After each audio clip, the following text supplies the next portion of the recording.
Let's look at how to install pop-up sprinklers. If you have a low-cut lawn, a 2-inch pop-up will work fine. If you want the lawn to grow tall, a 3 or 4-inch pop-up may be best. Just bear in mind that the higher the pop-up, the deeper you need to dig your trench.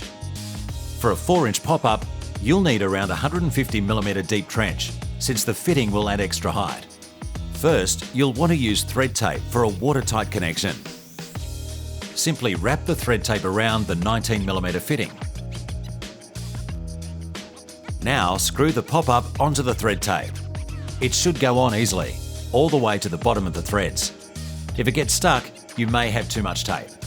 Next, use a locking clamp to secure the pipe to the pop-up. You'll need pliers to get a firm grip.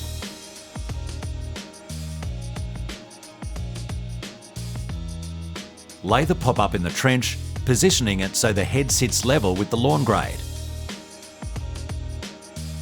You might need to add or dig out some dirt to prop it up. Now top fill and insert the nozzle.